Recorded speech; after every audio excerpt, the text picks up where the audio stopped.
You have questions, we have answers, and back with another quick clip. And today I'm joined by Suzanne Wheeler, a senior wealth advisor in our Amarillo, Texas office. Suzanne, thanks for being here today. Thank you for including me. So Suzanne, we have a question that came in recently. It is by a husband, and it doesn't give his age, but he's sort of the financial spouse in the relationship, and his wife is the non-financial spouse.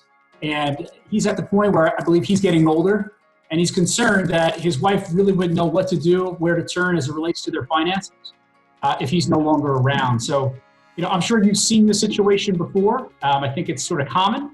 But, what's your advice and thoughts around this to help this individual?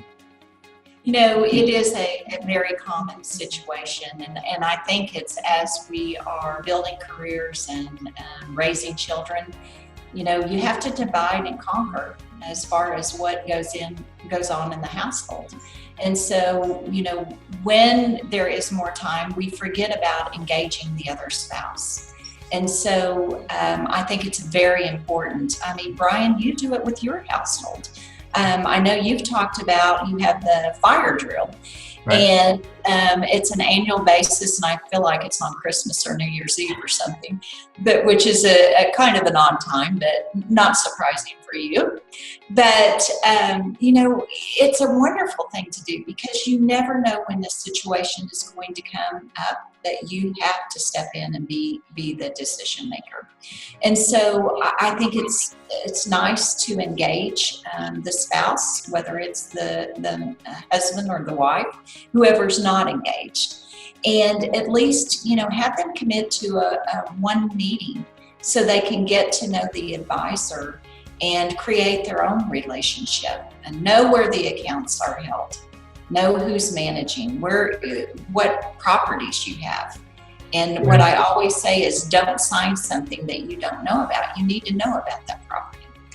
I think when we look at couples, the reality is it's not his plan or her plan or something of that nature. It's their plan.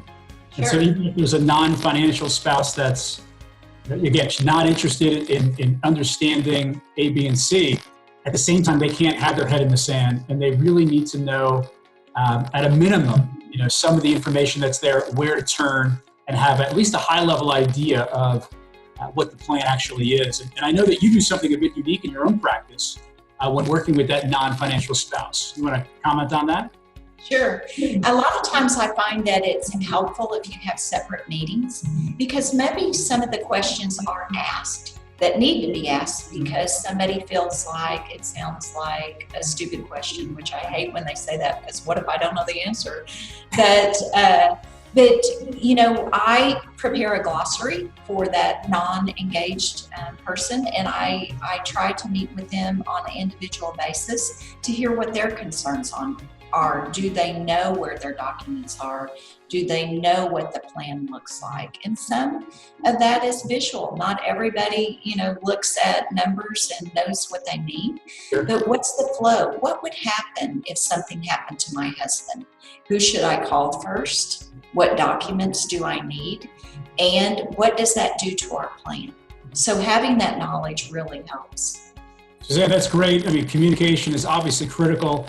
And then not only having your financial plan in order, but having a plan to understand, if the financial spouse is no longer around, or frankly, as we all get older, we get to be forgetful and things of that nature. Just a good idea to have a plan today to help you execute on your actual financial plan, right? Exactly. A team approach. Thank you very much for being here. Thanks for answering the question. We appreciate your expertise. Thank you for including me, and take care. And if anyone has any questions that they'd like to email us and have answers to, you can email us at qa@marinerwealthadvisors.com. Thanks for watching.